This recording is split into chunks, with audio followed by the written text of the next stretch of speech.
Ben Franklin's World is a production of the Omohundro Institute.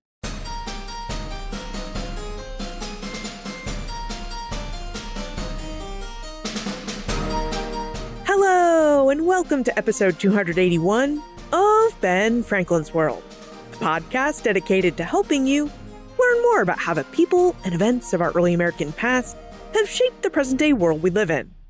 And I'm your host, Liz Covart. We live in an age of data. Some of this data tells us about the world around us, while other data tells us about, well, it tells us about us. Governments and companies collect a lot of data about us, from what test scores we achieved in schools to what our internet searches and social media posts say about us as individuals and as consumers. We live in an age where big businesses track our shopping habits, and in some cases, our work habits. But is this age of data new? When did the age of the spreadsheet and the quantification of work habits develop?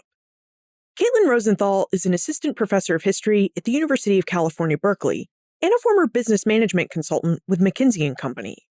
Caitlin is a scholar who seeks to answer the questions of when did big businesses start tracking individual work habits? And how did having data about these individual work habits allow them to pursue profits and act ethically, or perhaps not so ethically, towards their employees?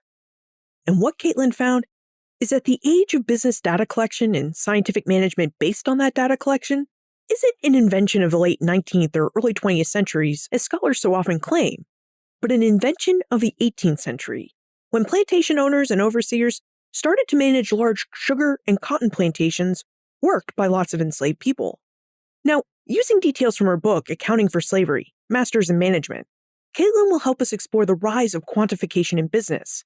And in that process, she reveals why we need to view slaveholder account books as business records, how slaveholder account books became standardized in the late 18th and early 19th centuries, and how the standardization of slaveholder account books gave rise to spreadsheets, data, and the use of scientific management, which imposed a brutal system of surveillance over enslaved people.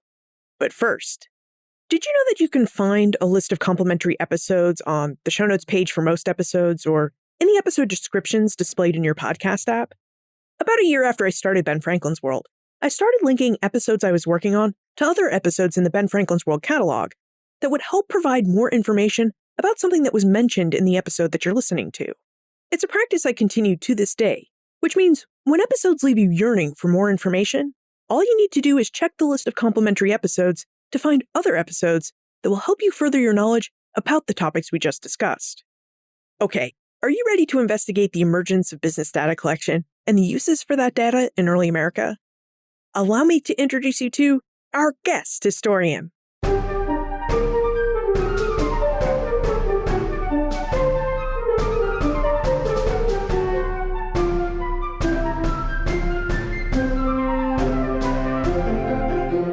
Our guest is an assistant professor of history at the University of California, Berkeley. She's an expert in 18th and 19th century business history, economic history, and labor history. She's also the author of numerous articles and a book, Accounting for Slavery, Masters in Management. Welcome to Ben Franklin's World, Caitlin Rosenthal. It's wonderful to be here. So, Caitlin, I wonder if we could begin our conversation with your story, because you are a historian of American business and labor history. But before you became a historian, you worked as a management consultant. So, would you tell us a bit about your business experience and how that experience has informed your work and interests as a historian? Sure. Right out of undergrad, I went to work as a management consultant for McKinsey & Company. I was the youngest person on all of my teams, and I was a person in the basement conference room with a spreadsheet, crunching the numbers to help us give businesses recommendations what to do. And while I was doing that, I had two kind of epiphanies. One was that as I worked in a whole bunch of different industries, from trash companies to medicine to natural gas, I just realized how fundamental big businesses were to the way Americans experience their daily lives. I had known this in the abstract before, but I really hadn't thought very deeply about it as it related to my interest in history. So I got interested in business history. The second connection is really about scale. So all the businesses I was working for were really big. And I had a lot of data about a lot of people, about workers and about customers.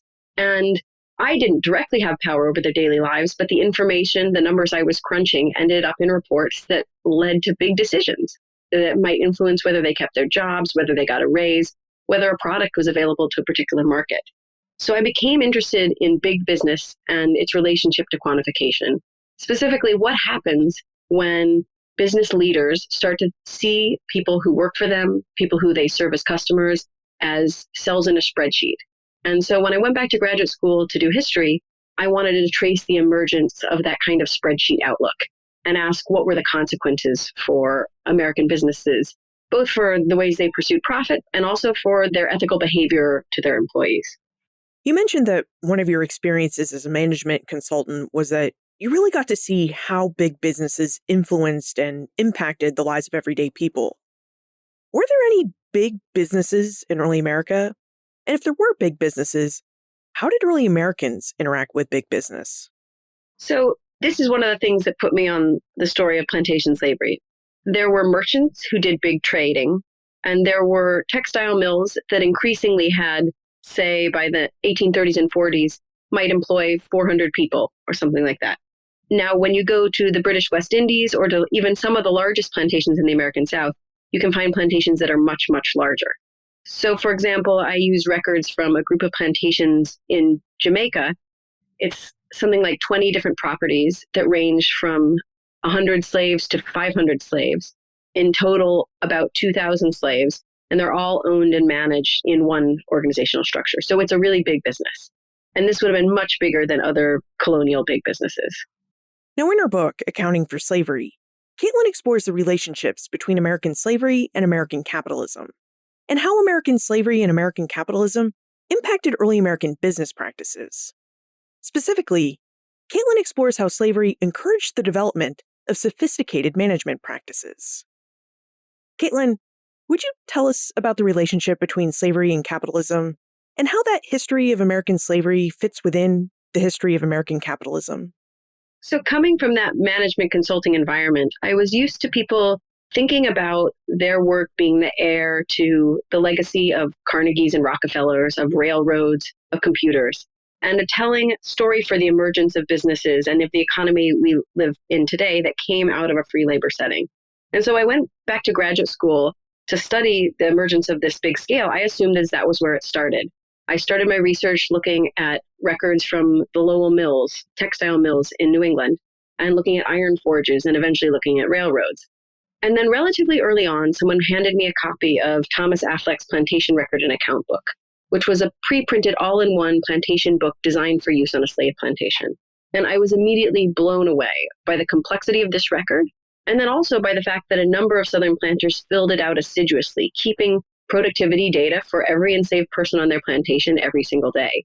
So this changed my view of where this story started. So I started to look for milestones in business practices emerging on slave plantations. And then the project became one where I was seeking to basically write slavery back into the history of American business. The traditional narratives and topics covered by scholars in business history generally don't include or intersect with slavery. But it turns out that most fundamental innovations, from the emergence of organizational structures to the keeping of productivity to tracking depreciation of assets, were also happening on slave plantations. That's really fascinating, and it does lead to a larger question about the relationship between American slavery and American capitalism and how that relates to the history of early America. So, could you tell us more about this relationship between American slavery and American capitalism? Well, there's two different stories. When I say the history of capitalism, I really mean the emergence of the economy that we live in today. And the economic history of slavery, people had talked about the relationship between that economic history and the emergence of capitalism, asking, did slavery shape the emergence of capitalism, or even did slavery cause the emergence of capitalism? But a lot of that work continued to think of slavery as pre-modern, as not advanced or not innovative. And what I was seeing was slavery merging with modern capitalism and adopting many of the most sophisticated business practices of the time. So I think of detailed business practices, highly quantitative business practices, as being one of the characteristics that emerges with the arrival of modern capitalism. And seeing that emerge on slave plantations changes the way we have to talk about the relationship between slavery and capitalism.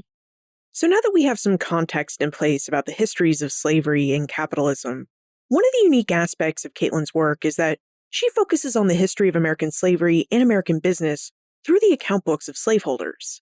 And in accounting for slavery, Caitlin notes that historians have rarely used account books and don't necessarily view them as business records. Caitlin, would you tell us about the slaveholder account books you looked at and what it means to view these account books as historical business records? So a lot of the records that I used had been used before. People had used them to find out about the structure of enslaved families, to find out what people ate, to understand stories in social and cultural history. So that meant that very few people who'd used these records had actually asked, what do these look like in the context of other business records? That is, people who are running an enterprise as one of its main goals to make money. So I could come and look at these plantation records and ask, why are slaveholders recording the data that they're recording?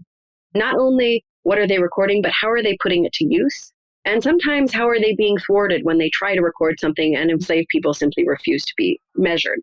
And that's not a set of questions that people had brought to these records before. There are lots of historians of American slavery who've used account books, and there are lots of business historians who've studied business practices, but almost no one was bringing those two fields of expertise together. You talked a bit about how you view account books in relationship to other business records. But what do account books look like in relationship to other account books? What is the physicality of an account book? Like if we were to go into an archive and ask to look at an account book, what precisely would we be looking at? Oh, absolutely. So I'll take you through an example in a second, but I should first start by saying account book is not even really a category that makes a whole lot of sense in early America. And I know this because when I go to the archives and I request an account book that's listed in the library catalog or in a finding aid, I never know what I'm going to get. Sometimes I get a pocket-sized book that someone carried around making notations. Sometimes for a bank, for example, you get a gigantic leather-bound gold embossed book. And all of these fall under the category of account books. And some of them are filled cover to cover with neat calculations that are easy to decipher. Others are used in multiple ways in both directions. For example, account books are used from the beginning. Someone stops needing the book for that purpose, but paper is scarce, so later when they need another book, they simply flip it over and begin again from the back. And then because these are historical account books, a lot of them are scribbled over by children as they kind of continue their life in an environment where paper was relatively scarce. So the category of account book is a pretty broad one that basically includes any kind of notation people are making. So I had to narrow down a little bit. So the book is really about account books that relate to the management of labor. And I mentioned one of those earlier in your questions, Thomas Affleck's Plantation Record and Account Book. And this was basically a desktop book about the size of 8.5 by 11, a little bit bigger. And the book contained about 15 different blank forms. Some of them, it just had one copy. Some of them, it had enough copies to, say, for example, cover the entire picking season. And a planter was instructed in a set of instructions up front that they were to fill in every different form, and they could tally up each different form. And then entries from each of the forms would all go and become inputs into the final form, which was a balance sheet. And then they could tally that balance sheet up, and they would know something about how profitable their work was. So it was a kind of Mad Libs for accounting. Now, as you can imagine, not everybody filled out the whole book. Indeed, a lot of people didn't fill out most of the book. So what I do is I kind of go in and look at what people did fill out, what they skipped, how they changed the way they were filling things out over time, what numbers they added up, and how they might have used them. So in that account book I just described, the most important two forms for cotton plantations, number one, the record of cotton picking, where planters filled in how much cotton every enslaved person picked every single day for the picking season. They tallied that up both by person and by week, and they used it to track their productivity. So they could set incentives, make comparisons, and simply know if they were on track for the year. The other most important and almost always completed record is an inventory of enslaved people. It's basically a record of what we would call human capital. How much were these human assets worth? Typically, these have a list of names, a list of ages. Sometimes they include occupation, and then they have an estimate of the person's value in the market. And at the beginning and the end of the year, planters would often tally up all these values, and they could compare to where they were a year earlier to know if their investments in enslaved lives were growing or decreasing.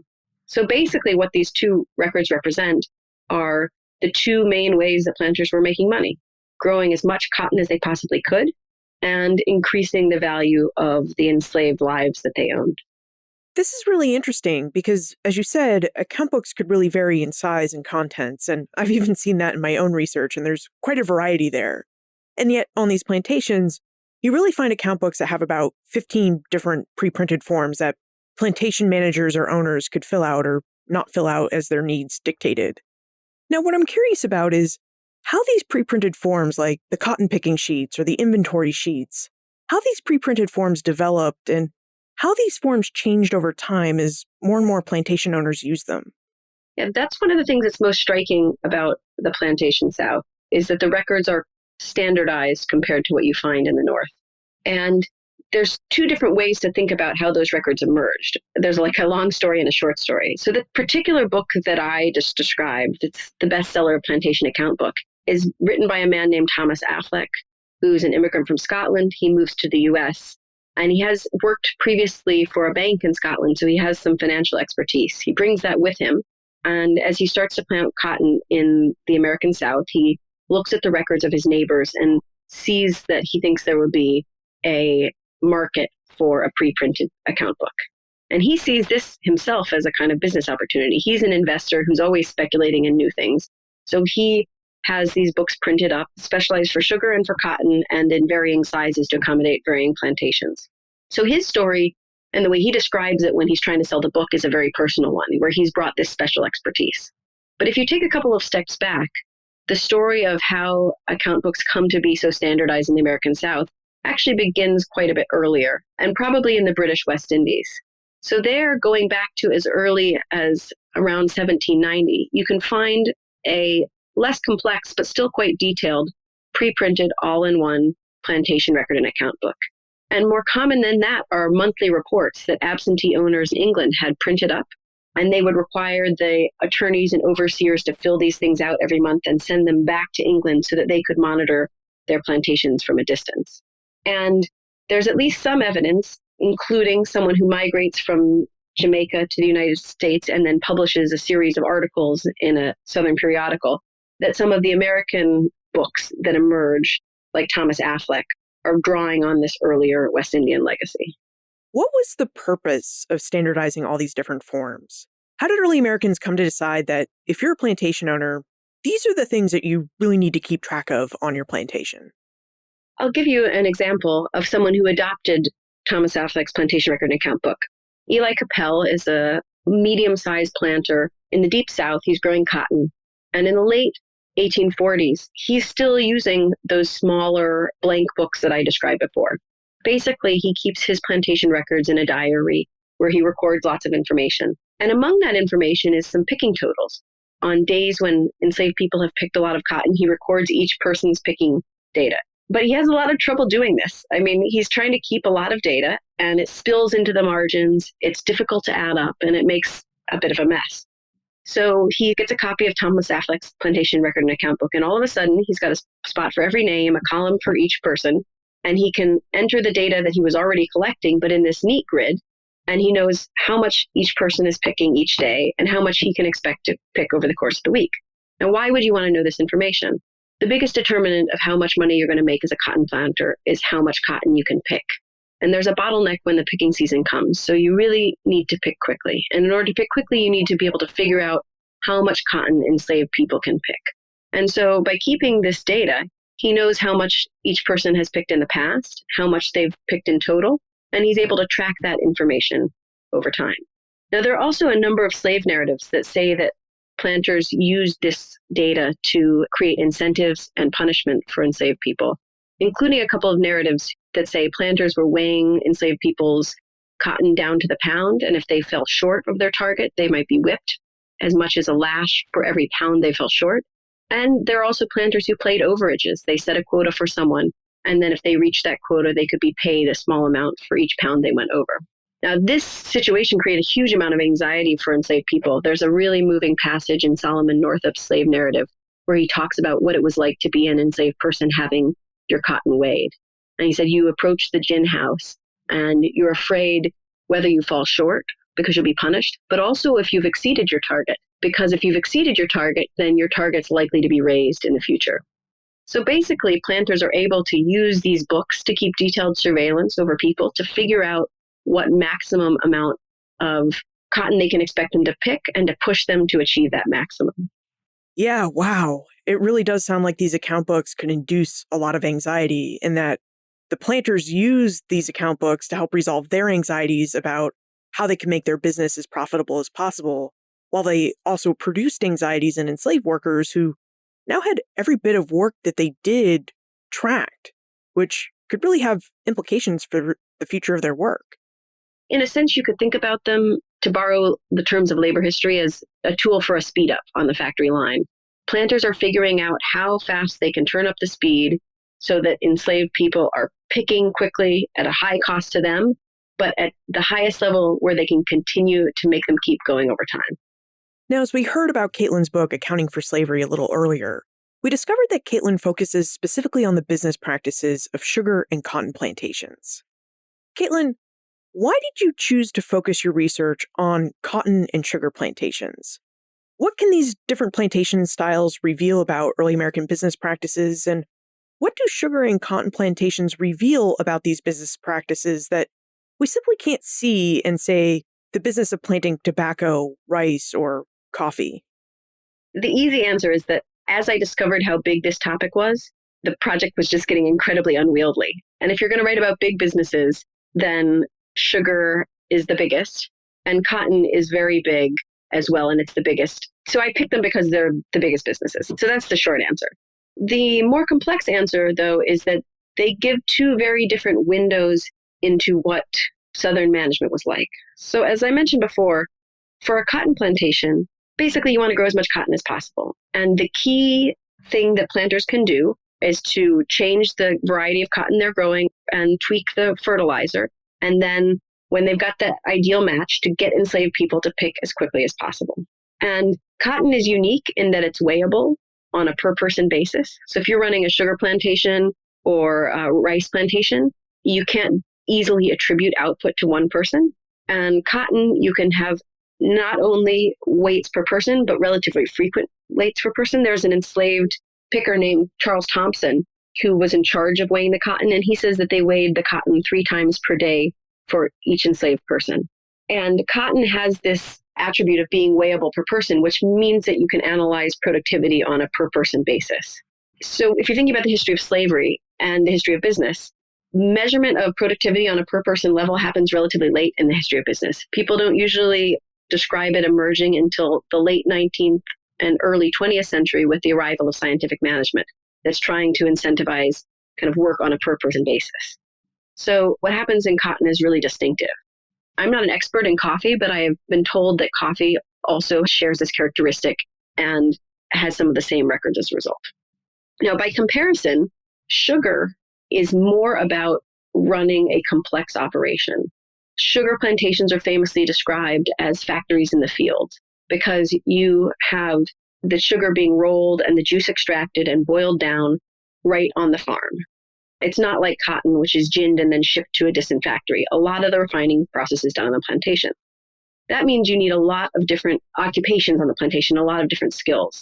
So where a slave plantation that's growing cotton in the U.S. South might only have a few different skilled categories of enslaved people, I've seen sugar plantations that have as many as 20 or 25 different occupational categories, ranging from watchmen and people described as rat catchers because they had to keep rodents under control from spoiling the sugar, to the highly skilled positions like blacksmiths, coopers, boilers, and distillers.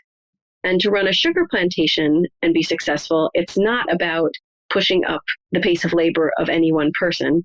It's about keeping the whole complex operation running. So one of the things I do in the book for sugar plantations is to reconstruct the organizational hierarchy. And you can use planters' inventories and implied reporting relationships to basically draw what looks like a modern organizational chart. And this modern organizational chart, which starts at the top with the planter and the attorney and the overseer, then goes down to white bookkeepers, and then below them to enslaved headmen, and then finally down to field hands. This complex hierarchy was necessary to keep this really complex organization going. And This looks, rather than the emergence of scientific management, kind of like the emergence of the railroads in the American South, where you have really complex logistical organizations that need this complex structure to keep running. You've mentioned a couple of times now how sugar and cotton plantations were really the big businesses of their day in the late 18th through mid-19th centuries. Could you tell us more about the down-on-the-ground details of how these large plantations worked and about the different kinds of management systems that plantation owners really had to have in place to keep these large plantations going? Absolutely. I'll start with sugar because I was just starting to describe the hierarchy on a sugar plantation. And we're not even going to talk about a single plantation here. We'll talk about a plantation complex. So one of the sets of plantations I write about in the British West Indies is owned by a British absentee owner, Henry Dawkins. He doesn't live on the plantation, but he requires detailed reporting from each of his different plantations. He owns a whole bunch of different properties, ranging from a few slaves all the way up to, say, 500 slaves. And altogether, the operation is 2,000 or so enslaved people in one parish, and then he also owns more enslaved people in another parish in Jamaica. And this would have been bigger than just about anything in the U.S. at the time. So at the top of that hierarchy is an attorney who is responsible for selling cotton and then also for managing relationships between the absentee owner and what's happening on the ground. Now, below him is an overseer. The overseer is the top officer resident on any plantation. So this is a free person, and he's responsible for the 500 people below him in the organizational hierarchy. Then below him, we have another set of free workers who are called bookkeepers. Now, they're called bookkeepers because they did keep a lot of records. I mean, that was one of the epiphanies I found in my research, was that records are really important to running an information system on these large plantations. At the same time, bookkeeper was a very rosy description for what we did. There is one quip from a bookkeeper who went to Jamaica. It's not a very glamorous job. He says, we come expecting to keep books and we end up having to keep hogs. And these bookkeepers would manage the day-to-day nitty-gritty of the plantation. And below them are the head people. So there's a head watchman who's helping keep surveillance. There's a head driver who's managing a series of drivers, and the drivers are themselves head people. So they manage the planting and the tending of the cane, and then they manage the cutting of the cane, which extends over quite a long period of time. And once the cane is cut, it's fed into a grinder, which extracts the juice, and the juice is boiled down into denser and denser concentrations of sugar until finally you get a solid sugar product. And then some of these plantations are also distilling rum in the same place. This means that someone who's running a plantation has just huge investments in capital. The biggest are probably in the enslaved people that are living on the plantation and also on the land. But also they have a lot of machinery. The grinding apparatus and the boiling house are very valuable. And along this process, there's a whole bunch of different bottlenecks. You have to keep the boiler running. You have to keep the cane coming. And all of it's time sensitive. So in order to make the whole thing run and to produce sugar, you have quite a complex operation. And so to make that keep happening, you have a series of detailed records, some of which are kept at each level of the organization. There's a Jamaican planter's guide who says one of the most important things is to make sure that information gets reported up from enslaved people to the bookkeepers, from the bookkeepers to the overseers. And at each stage, the information is kind of summarized down. Things are added up in total. And then finally, you end up with this monthly report that gets shipped across the Atlantic so that an owner in England can keep tabs on what's happening in his property. You mentioned a few different people whose work contributed to plantation management, including the one bookkeeper who said that his job wasn't all that glamorous because he also had to keep the hogs. How would someone who aspired to manage a plantation have acquired all the training and experience they would have needed to have the management skills and do all the paperwork to run a plantation? So this is to a great extent on-the-job training. And these jobs are appealing because the training is seen as itself a kind of opportunity to learn a trade and potentially move up. So a young British apprentice, probably if they can get a good apprenticeship in a counting house in London or Bristol, would take that instead. But if you can't get that, then being willing to go to the West Indies is your alternative. It means that you're going to a place that's a horrible disease environment. It's not very pleasant to be. But on the other hand, if you get there, you learn on the job and survive, then you'll be able to move up the hierarchy. And it's not uncommon for bookkeepers to become overseers over time. And once you've achieved the rank of overseer, it's still a difficult job, but you're in charge of a plantation of hundreds of enslaved people and your living conditions are pretty good. There is one interesting example of someone who's starting a business college in London in the 1850s. And I only have the prospectuses for this business college. I don't think it actually came into being. But this business college is especially targeted to the sons of American planters because he thinks they're going to be sent back to England to learn this business expertise. So it's an interesting two-way educational story where planters send their sons to England to take courses or to urban areas in the United States. And at the same time, young sons from England and New England are being sent to places like the West Indies so they can do this on-the-job training on the plantation. There's also lots of books that tell people how to do this. And I've seen copies of books that are given to young men as they're about to go work in the West Indies. So if you're going to work in the West Indies, somebody could give you a manual on how to do plantation bookkeeping and you take it with you. But that would only get you so far. A lot of it is on-the-job training. You know, as you're talking, I really find the timing of the development of professionalized plantation management to be really interesting because we are talking about the mid-19th century, and that's when the institution of slavery was really starting to crumble and become abolished throughout the British Empire and eventually in the United States.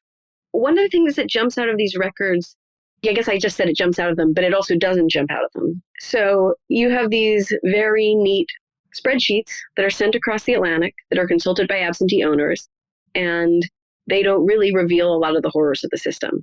But at the same time, there are a few examples of abolitionists getting their hands on these records. And by sifting through the data, they're able to reconstruct, for example, the death and sickness rates on a plantation and show how horrifying things were that were going on. So it's a really interesting story where this high level of quantification, on the one hand, just looks like an ordinary business and makes it really easy for absentee owners to overlook the violence on their plantations. But this same sets of records in different hands can be used to create arguments against slavery. We have been talking a lot about data in our conversation, and when we talk about business today, we tend to talk a lot about data too. And there even seems to be some concern in modern-day business owners that they allow data to control all of the decisions about their business when they really should allow other factors in their business to dictate decisions. Was this a problem in early America too, where plantation owners or managers would become so focused on the data in their spreadsheets that they really forgot to be human and therefore further dehumanize the enslaved people who were working on these plantations? Yeah, I think some of this offers a kind of cautionary tale about how data can make it really easier to overlook some of the human costs of production. I mean, this is a case where you could get a report of plantation production, and unless you're asking the right questions of the report, you miss everything about the violence of the plantation and the horrors of the system. I mean, this is not something that is just an anachronistic thing where we look at the records and we see that they're horrifying, but actually there are abolitionists at the time who talk about this. There's a really powerful passage in one abolitionist, I can't remember who wrote it, but he says, I'm really worried that bookkeepers and apprentices are just going to get used to toting up human lives. And if they tally up these human lives day after day, they're going to become inured to the real horrors of the system because all they see is the data, and this is going to desensitize them to the broader moral questions. Now, I'd like for us to return to the idea of scientific management because in your book, Accounting for Slavery, you argue that scientific management is thought of as a 20th century invention, and yet we can really see this style of management when we look at the late 18th and early 19th century and look at plantation management. So, would you tell us more about scientific management and how we can see it in practice on early American plantations? Absolutely. So my book is both a book about how business was done on slave plantations, and it's also a book about how we talk about business today and kind of how we narrate the emergence of modern business practices. And when you talk about the emergence of modern business practices, there's nothing more important than scientific management. So Frederick Winslow Taylor founds what's called the system of scientific management between the 1880s and then, I believe, 1913 when he publishes his book, The Principles of Scientific Management. And in that book, he lays out that he's going to find the one best way and show a method for finding the one best way to do any factory task. And that's going to allow the same number of workers to produce more work with less time. And he proposes that that will be used to increase people's profits, And he says it's going to be used to also raise workers' wages, although workers protest mightily when scientific management is implemented in their factories. So this is dated to around 1880 to 1910. And the reason that I talk about it is twofold. One is that this is the touch point for people studying management today. Like if you go read Harvard Business Review, you find references to Frederick Winslow Taylor as the father of modern management practices. And the second reason is that what he's doing looks a whole lot like what, in particular, the cotton planters are doing. Cotton planters don't call this scientific management, but they are similarly obsessed with finding out the one best way for pushing people to pick as much cotton as possible. And the things that they do to extract this information are very similar. They pay attention to how people move through the fields. They pay attention to how much people eat. And then they make assiduous records and they report their findings in the Southern Agricultural Press. They compare their notes, and then they attempt to implement best practices to ratchet up the pace of labor. We've certainly talked a lot about cotton and sugar plantations and how they're managed and about all the different data that plantation managers would have collected so that they could better manage plantations. And right after we take a moment to talk about our episode sponsor, I'd like for us to explore how plantation management in the late 18th and early 19th centuries compares with another development in the 19th century United States, the industrialization of the Northeast, where it also seems like factory managers were trying to manage their factories and control the output of their factory products. From our conversation with Caitlin, I think we can tell that the desire to track data about people and revenue is not something new to our 21st or even the previous 20th century. It seems to be a practice that dates back to at least the 18th century. And of course, as a 21st century podcast about early America, we collect data about Ben Franklin's world too. Broadly speaking, we can see that episodes of Ben Franklin's world reach people all around the world. Plus, the Omohundro Institute and I know from your emails that many educators from kindergarten through graduate school use episodes of the podcast in their teaching and in their classrooms. We love knowing that our work makes well-researched information about early American history available to so many different people, which is why the Omohundro Institute and I are committed to producing this podcast, so we can continue to help people like yourself discover and learn more about history and the early American past. Now, just because we're committed to this podcast and to producing great episodes doesn't mean we don't need your help with it. In fact, we could really use your help to keep our work going. This is why we created the Ben Franklin's World subscription program. This program, which you can find at benfranklinsworld.com/subscribe, asks you to help support our work at $5.99 per month or $60 per year. In exchange for that support, we're offering subscribers a monthly bonus episode and ad-free versions of each new episode going forward. Now, one of the questions you've asked about the subscription program is, will everyone need to become a subscriber to receive new episodes? The answer is no. We will still release new episodes into the feed every other Tuesday like clockwork. However, if you can help support us, it would be really great to welcome you as one of our subscribers. Your financial and moral support really means a lot to us, and it allows us to continue our work to make this podcast and to make it available to everyone who wants to access it. So please become a subscriber, join our subscription program at benfranklinsworld.com/subscribe, and help us continue to bring exciting new historical scholarship right to your ears. Please join us at benfranklinsworld.com/subscribe. Caitlin, would you talk to us about the idea of scientific management on sugar and cotton plantations and how that management would have compared with the management practices deployed in early American factories? So the biggest thing that jumps out when you compare the records of, say, a plantation from 1830, 1840 and a New England textile mill of around the same time period is how many workers in New England are quitting. So there are New England managers who are attempting to measure output on a per person basis. And they lay out a nice grid in their account books. They don't generally have these pre-printed standardized books like Thomas Affleck recommended, but they might have a hand-lined book that has everybody's name and the days of the week, and they try to record their output. And what's most striking about those records is how often they fail to fill them out. And that's because so many people are quitting. The turnover rate in New England factories was often 100% per year, and sometimes it could be 200% per year. And when your workers are quitting all the time like that, it's very difficult to shift your attention to productivity, to increasing output per worker. Instead, your obsession is, how can I keep the factory going? Like, how can I simply keep my operation running? And you're not even able to get to those questions of per person labor productivity. And so the circumstances of slavery radically simplify this for slaveholders. They don't have to recruit labor. They don't have to entice labor to stay. If they want to change what enslaved people are doing, they do have to, of course, negotiate, because enslaved people did have some power to resist and to shape work processes. But the extent to which that shapes what they can do is so much less. And by contrast, in New England, even when you're talking about young women going to work in the Lowell mills, people are quitting all the time, and they simply refuse to be subject to the same strictures that planters are able to use on the plantation. Now, this is all changed by the late 19th century and the early 20th century because there's much less availability of labor, so turnover is less. Yeah, there really would have been a big difference between factories and plantations in that the ability of workers in factories to be able to quit their jobs if they didn't like them must have really thrown a big wrench into how factory managers were able to use or not use ideas and techniques from plantation management. And of course, that is the biggest difference that we're talking about here between factories and plantations, in that if factory workers did hate their job, they could quit. But enslaved people, they weren't really allowed to quit.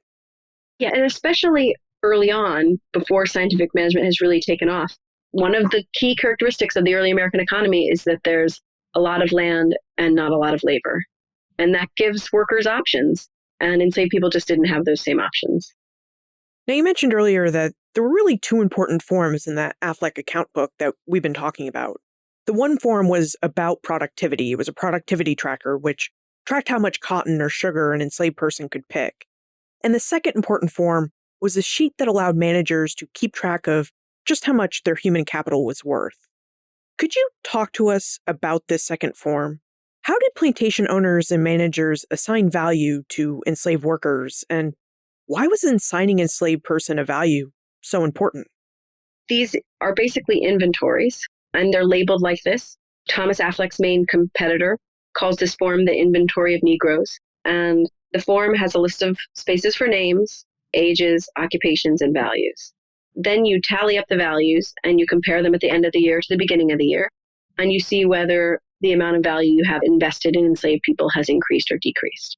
And this is because enslaved people were often the most important part of someone's portfolio of assets. I mean, they're thinking about them simultaneously as a source of labor to grow cotton every year, and as almost like the modern investor would think of a stock portfolio.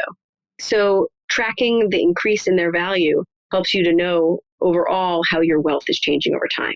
Now, often planters didn't sell enslaved people from year to year, and they didn't plan to sell these assets, but keeping track of this information let them know that they could sell people if they needed to stay in business. And also, it meant that they could use enslaved people as collateral to get a loan if they wanted to expand their business. Caitlin, as you think back on all the research you've conducted, what do you think we gain when we look at the history of American slavery with a business perspective? Could you tell us what adding a business perspective to the history of slavery can add to our knowledge about the early American past? I think it's impossible to understand what enslaved people were up against unless you understand the history of American business practices. Some of the best research on the history of slavery for the last 25, 30 years has been about enslaved people's resistance and showing the multiple ways that enslaved people are able to push against the system of slavery. And it's impossible to really understand the stakes of that resistance unless you also understand the ways that slavery was modernizing and the ways that slavery was using not just violence, but also information and data to keep surveillance over enslaved people and to maintain control. And I'll just give you one example. This is from the slave narrative of Israel Campbell. Campbell's working on a cotton plantation, and he's repeatedly falling short of his target for picking cotton. So he knows that he'll be punished. As he says, a whipping will be sure. And what he does to get out of this is to stuff melons in his bag of cotton. He sneaks them in and he achieves his weighing target. And then later he sneaks them out of the bag so that they won't be detected. But because the planter is keeping detailed records, the end of the season comes and the cotton is all being ginned. And there's a number called the turnout ratio, which is if you picked X amounts of not yet cleaned dirty cotton, after it's ginned, it should mean X amount of ginned cotton. And the planter does that calculation after the cotton has been ginned, and he knows that someone has either been stealing cotton or has been hiding stuff in the cotton. So he uncovers the deception. And because of this, Campbell has to stop this practice and risk punishment. So, like the kind of constraints that information and data create in enslaved people's daily lives are combined with the threat of violence to create a system that's getting stronger even as enslaved people are resisting it all the time. And unless we understand the ways that slavery used data, it's impossible to see that full picture of what enslaved people were up against. Now we should move into the time warp. This is the fun segment of the show where we ask you a hypothetical history question about what might have happened if something had occurred differently or if someone had acted differently.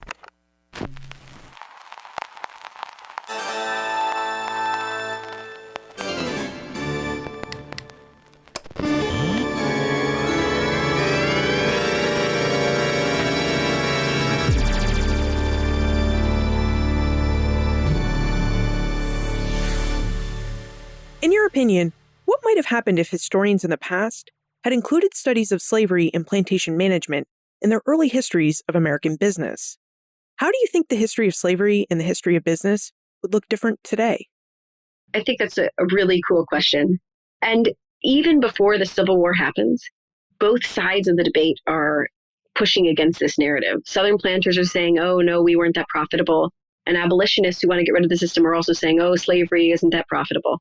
So everybody's talking about how slavery isn't the kind of business that it actually is, which is one that was often very profitable and used quite advanced practices. So everybody is changing the narrative from the very beginning. But what if instead we had recognized slavery for what it was, both a social and cultural institution, but also always a business, one that was highly calculating and one that was often very profitable?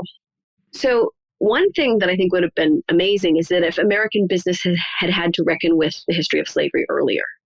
One of the things that's happening in research right now is there are scholars working on, say, the insurance industry, uncovering how modern insurance companies like New York Life all offered slave insurance policies. Similarly, there's a scholar working on Brooks Brothers, the clothing company, and Brooks Brothers was involved in slavery. So there's kind of people retracing company histories to uncover their complicity in slavery. And if this had happened 50 or 100 or immediately after the Civil War, we might have a very different national relationship to the institution of slavery. Business history, for example, is really strong in Germany, in part because after the Holocaust, individual businesses were forced to reckon with the ways they were complicit with the violence of the Holocaust. And if we had a legacy of American businesses reckoning with their connections to slavery, I think we would have both a bigger and different understanding of how slavery worked. And then we'd also have a different conversation about reparations. It would be much more concrete, much more specific. Maybe there would be individual businesses that would be taking the lead on reparations. And maybe we're still going to head that way. But I think understanding how central this was to the emergence of American businesses has a potential to transform how we talk about reparations. And if we'd been doing it for 150 years, that conversation would already look really different. Now, what aspect of business history are you researching and writing about now? So I have two projects. One is continuing to work on the history of slavery. I mentioned earlier that one of the skilled positions on a slave plantation is the watchman. So I have a project trying to uncover the role of enslaved watchmen in the British West Indies, in particular because these are elderly or injured slaves, and they're put to work as watchmen often because they can't do anything else. But the job of the watchman is also a potentially dangerous one because you have to trust an enslaved person to be your eyes and ears and to keep watch over other slaves. And it was a potentially even a subversive position where enslaved people could use this position against their masters. So I'm trying to study what it took for planters to extract this labor of surveillance from enslaved people. So that's one project. And then the other project that I'm just kicking off is about the more modern history of American business. In particular, I'm interested in the emergence of human relations departments and how they evolved over time, which includes the fact that a lot of women make a lot of progress in human relations, but even as women are climbing the corporate ladder in HR is becoming a de-skilled back office type of function and becoming less prestigious. And this project, I think I'm hoping to get to the story of why human relations departments have become more concerned with legal liability in many cases than they are with actually creating good work environments. And, even though it's a very different time and place, it really has grown out of my interest in how data and numbers shape the way businesses see their employees and shape the way they see workplaces and their potential to shape people's daily lives. And Caitlin, how can we get in contact with you if we have more questions about plantations and business history in early America? I have a website that's just my name, CaitlinRosenthal.com, or my Berkeley faculty website. And both of them have my contact information, so you can reach out with questions. Caitlin Rosenthal, thank you so much for joining us and for taking us through the accounting practices for slavery in the late 18th and early 19th centuries. It was really fascinating. It's been a wonderful conversation. The history of American slavery goes hand in hand with the history of American business practices. As Caitlin revealed, the biggest businesses of early America relied on enslaved labor and data collection to determine how they can make their businesses more profitable. This is why looking upon slaveholder account books as business records is so important. As Caitlin mentioned, many scholars have looked at account books to find information about enslaved people, information about how many enslaved people worked on a particular plantation, or personal details about those enslaved people, like how old they were or what job they performed on a plantation. But when we also look at these account books as business records, we can see the constraints the information contained in those account books, such as pick cotton weights, placed on enslaved people. Knowing about these constraints helps us better understand not just how enslaved people pushed against the system of slavery, but also what was at stake in their actions of resistance. And knowing about these constraints not only helps us better understand how enslaved people pushed against the system of slavery, but also what was at stake in their actions of resistance. As Caitlin described for us, slaveholder account books reveal the ways in which slavery was modernizing over the course of the 19th century. And that modernization not only meant more violence towards enslaved people, but also a lot more surveillance when it came to how enslaved people worked and lived. Collectively, the data and information contained in account books allows us to see how the system of American slavery grew stronger and more oppressive, even as enslaved people resisted their enslavement all the time. What are the consequences of collecting data about employees? What can this data mean both in terms of how businesses pursue profits and their ethical behavior toward employees? Caitlin showed us that asking these questions of the past can yield fascinating information about the development of American business and American society. Look for more information about Caitlin, her book, Accounting for Slavery, plus notes and links for everything we talked about today, all in the show notes page. benfranklinsworld.com/281. Friends tell friends about their favorite podcasts. So if you enjoy Ben Franklin's World, please tell your friends and family about it. And if you'd like to help us continue to bring exciting new historical scholarship right to your ears, please become a subscriber by joining the Ben Franklin's World subscription program, which you can do by visiting benfranklinsworld.com/subscribe. Production assistance for this podcast comes from the Omohundro Institute's digital audio team: Joseph Edelman, Martha Howard, Holly White, and Karen Wolf. Breakmaster Cylinder composed our custom theme music. Finally, if asking questions like, what does data collection about employees mean for how businesses pursue profits and ethical behavior towards employees, can yield fascinating information about the past, what do you think asking these same questions can tell us about our data-minded present-day society? I'm curious what you think, so let me know. Liz@benfranklinsworld.com. Ben Franklin's World is a production of the Omohundro Institute.